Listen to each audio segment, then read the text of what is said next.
I would like to introduce to you Peter Mertens. Peter Mertens comes from Antwerp. He is a publisher and a politician, and since 2008 he has been the president of the Party van de Arbeid, and since 2019 he has been a member of the Belgian Parliament. As early as a high school student, he was a devoted fighter against racism. And then subsequently he studied social sciences and politics at the St. Ignatius College in Antwerp. At the age of 18, he formed the organization Students Against Racism. He continued to study sociology at the Ghent University, and in Ghent in 1991 he was a leader of the protest movement of students against the Gulf War. At a later time he organized, together with the Ghent students movement, numerous solidarity campaigns, initiatives and activities together with the workers at the Bow port. One of a shipyard that was threatened by closure. Back then, he joined the PVDA, the Party of Labor, Labour Party of the Netherlands, of Belgium. In 1994, he became the president of MLB, the Marxist-Leninist movement, the student movement of PVDA. And at the 5th Congress of PVDA, as the youth chair, he was elected to the National Council of the party. In 2014, Peter Mertens led the Antwerpen list for the Belgian Parliament. He was to become the first Marxist in the Belgian Parliament who spoke Netherlands, and he is now working for the Party of Work for PVDA. And the topic of his presentation is a different solution to our issues, or European peace order. Peter, the floor is yours. Thank you. Oh, thank you very much. Thank you. Wow. Okay, guten Abend, Rosa Luxemburg Conference. Rosa Luxemburg Conference. It is a privilege for me heute Abend bei Ihnen to zu sein. speak to you, to So I will start be with here long with you. live international solidarity. Vive la solidarité internationale. Hoog die internationale solidariteit, genossen.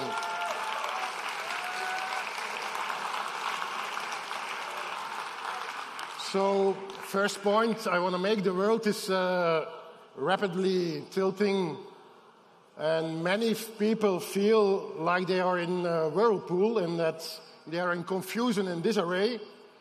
But above all this chaos, I think the direction of what's happening is clear, and that is after 500 years of Western domination, which originated in plunder and slavery, the economic center of gravity of our times is shifting to Asia.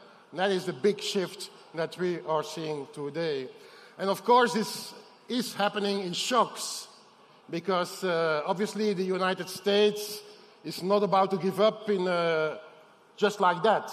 And the tectonic plates of this earth are shifting. And on a scale of Richter, I think those shocks will be bigger than we have seen and experienced the last 3 decades. And so I wrote a book about that, and a little bit publication about the book, Mutiny, called Mutiny, about the world that is tilting. It's also available in German. Never in its recent history of global power, the United States has had a challenger that is bigger than China today, because China today, both technologically and economically, is many times more stronger than the Soviet Union has ever been. And that is quite impressive. That is quite impressive because if you consider in how short a period of time the Chinese have managed to achieve that. That is quite impressive. And of course, the United States is still the biggest military power, the biggest financial power, and depending on the calculations, the largest or second largest economical power in the world. And they are trying with protectionism, tariff walls, subsidies for France, and very bloody secondary sanctions for enemies, and a Cold War policy against China to maintain their power. And so that's the context, I think, in which the European Union is struggling for its survival, because economically, democratically, and politically, there is a crisis. And so the changeover to a military economy in Europe is putting all tensions in the European Union on an edge, tensions between member states, but also tensions inside the member states whose citizens no longer tolerate the highest cost of living, the lack of democracy and perspective. So first, the world is changing, China is rising, Europe is in a crisis. Secondly, geostrategy. I read Ursula von der Leyen in 2019, in November 2019, 2 years before the war in Ukraine, or 2 years before this phase in the war in Ukraine. Then already Ursula von der Leyen, she said that we need to be, as Europeans, to be geopolitical players. And she said, quote unquote, we need to learn to speak the language of power. Like if before Europe never spoke the language of power and we need to learn that like kids at the school. Ursula said, no, we need to learn to speak the language of power. And so she created the so-called Geopolitical Commission in the European Union. And since the war in Ukraine, we are being slapped around with this term geopolitics. But what does it all mean? First of all, let's start by saying that the European powers have always positioned themselves as geopolitical actors. We need to remind ourselves that until the 15th century, Europe was merely a province in the world, not more developed as any other province. Europe was just a small province like anywhere else on the world, and it's changed only afterwards when European powers became colonial powers and when they looted other countries and when they began the slave trade. And of course, you cannot be more geopolitical than that, than have the colonial power, than being a colonial power and looting continents and organizing slave trade. And we have to remind that so the European powers are being born and emerged out of a sea of blood. And the colonial conquest, the plunder and the partition of the world was so geopolitical that it even led to a bloody war for the repartition of the world, known as the First World War. Geopolitical war, of course. And so trade policy, foreign policy, security policy have always been linked, of course. It's imperialism. And the iron military fist has always been the boxing glove of the economic hand. That's not new. What was new, that's the position of the European powers after World War II, because we had Bretton Woods with the domination of the dollar in 1944.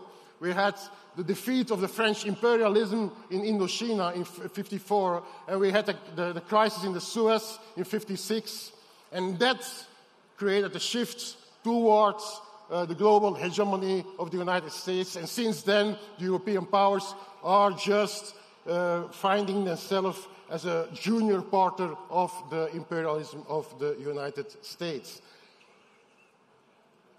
What I'm trying to say is that the European idea of unification was born not with the strength of the European powers, but just in a phase where there was a waning influence of the European powers. And we have to remind that 4 out of the 6 founding members of the European Economic Conference were colonial states at that time. 4 out of 6 founding member states of the European Economic Community were colonial states, among them France, Algeria, and among them Belgium, Belgian Congo. And so in the Treaty of Rome of 1957, there is not one paragraph to be found about decolonialism, not one. On the contrary, the map that they produced in 1957-1958 was a map of the European territories, and the vast majority of the European territories in 1958 were to be found in Africa. The official map of the European Economic Community, the vast majority of the territory was to be found in Africa at that time. And so President Nkrumah of Ghana, from Ghana, was right when he said that the neo-colonialism of the French period is now being merged in the collective neo-colonialism of the European common market. He was right, Nkrumah, meaning that the idea of the European unification is born in colonialism. The idea at the beginning of the European unification was born to remain an imperial power on a world scale, to remain a geopolitical power. And now we are 7 decades after the Treaty of Rome, and geopolitics is the order of the day, and war economy is the call of the day. And when I listened to Charles Michel, who was president of the EU in November 22, I'm going to quote him literally, he said, "We have broken countless taboos since Russia invaded Ukraine.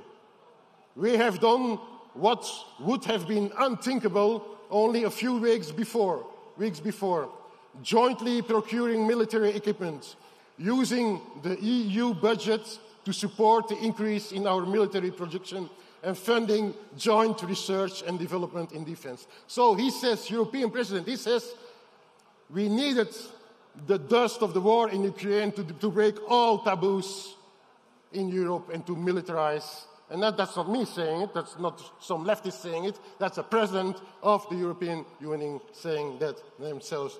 And so that we know, today the European member states, they spend 326 billion euros on weaponry.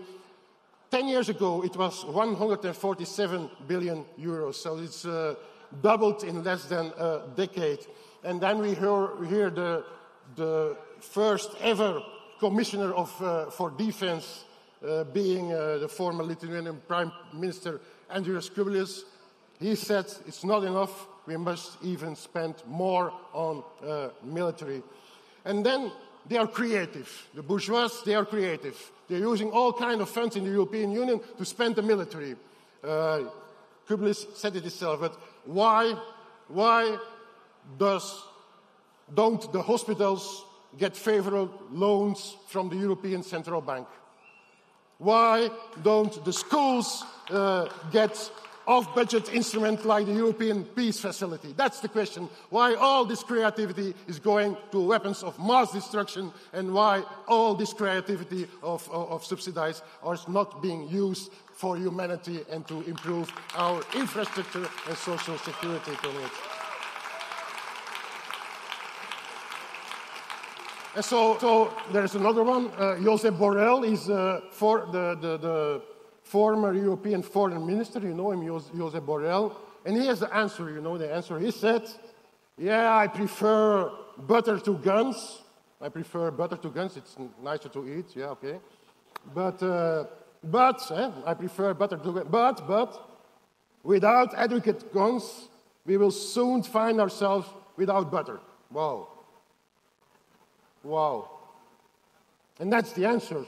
More guns, more cannons. That's the geostrategy of the European Union today. More guns and more cannons. And the primacy of the foreign and security policy to which all other domains are from now on subordinate. That's the geostrategy of today. And that is meaning a war on the working class. They are launching a war on the working class because really everything is sacrificed on the altar of the war gods. The European Union has buried their Green Deal. I have a lot of criticism on the Green Deal of the European Union. They buried the Green Deal. The European Union, the 10 billion euros provided for the European Sovereignty Fund, which was an answer to the IRA of the United States, that 10 billion euro of subsidies are being reduced to paltry billion. And according to the European Trade Union Congress, next year the common states in Europe will have to save a combined 100 billion euro. 100 billion euro. France, 26 billion austerity. Italy, 25 billion euro austerity. Spain, 14 billion. Germany, 11 billion. Belgium, 8 billion euro in the next few years. And so all this money is going to the military. And one of the most, if not the most, self-destructive acts that I've ever seen in my life was the decoupling of the German and European gas from Russia. As a self-destructive act, it was really crazy. And together, then the big monopolies used this crisis to have even higher prices. They misuse this crisis, and it's working class families now paying this self-destructive operation. And so it is clear that a system that spends billions to satisfy the hunger of the arms industry while millions of people queue at food banks have to combine one or two jobs, that system is rotten to the core, comrades. Such a system today is rotten to the core. And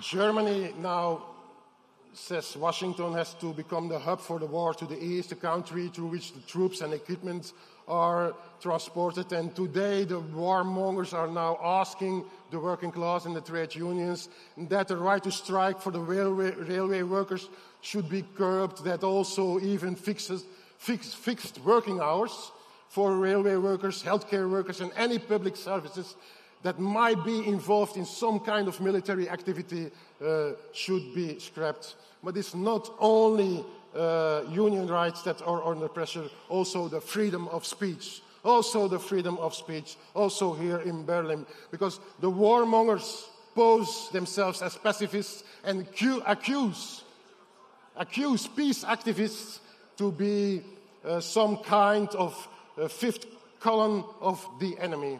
And that's exactly the same mechanism they're using today in Germany, in the United States, against anyone who's raising his voice against the genocide of Gaza and also against the criminal complicity of the European states making possible this kind of genocide. We have to say it is a criminal genocide. We have to say it's criminal. The attitude of the European Union is criminal. They're even responsible also for letting happening this kind of genocide.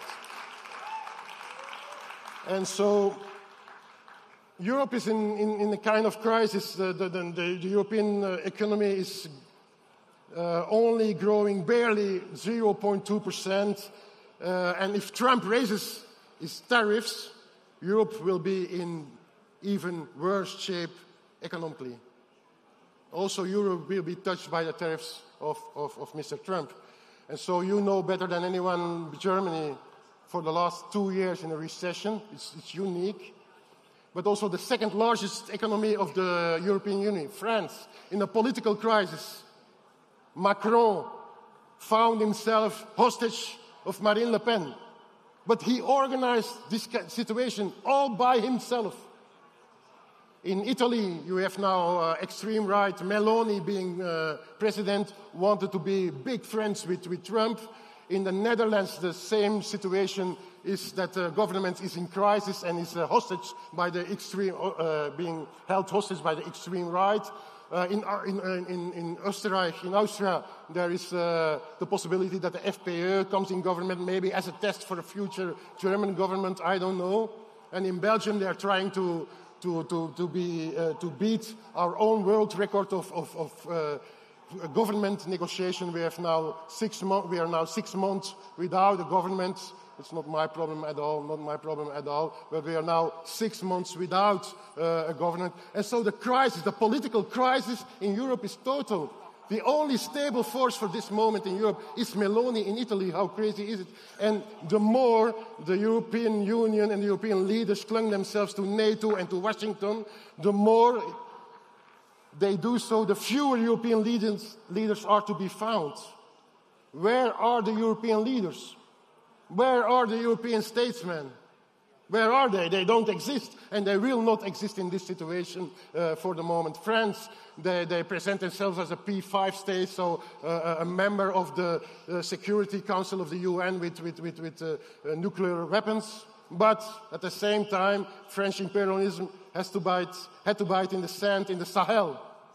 Macron's mediation in Lebanon has failed. And the French have been bluffed out in the AUKUS deal when the submarines, the nuclear submarines deal went to Australia and ended up going to the United Kingdom. And all Paris is left with is this claim to be the leader of the European Union defense policy. But hey, the Rheinmetall at the same time says, no, we want to be the leader of the European defense industry. And so the contradictions between Germany and France are growing at this time. And without a deeper integration of the European Union, the European Union will fall apart. That's the situation of today. But every step they take to the deeper integration, there are more and more contradictions. Every step they take, there are contradictions on whether to set up own revenues in Europe, yes or no. They have contradictions on setting up euro bonds to spread the debt, yes or no. On tariffs against Chinese products, yes or no, and et cetera, et cetera. So meanwhile, Trump, he will not fail to play the member states of the European Union further apart. And in fact, Elon Musk has already started to do so. He has already started to do so. So the European Union is fighting its demise, and with every step it takes, it's digging itself deeper into the quagmire with every step.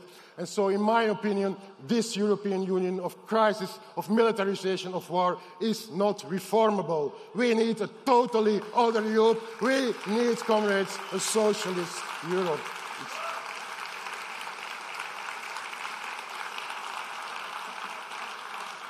And I will end about the working class, because there is a fury, there is a rage among the working class all over in Europe, also in the United States. And many people feel they are angry, and they feel not to be seen, not to be heard, not to be represented. And they are right.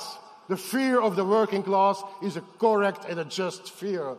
And we should not be afraid from the dust flying around and all the opinions going in every direction. We don't have to be afraid of that. We know that there's a whirlpool of the directions because people have not been giving any framework or analysis. That is not a problem. Marxists should not fear the turbulent times to come.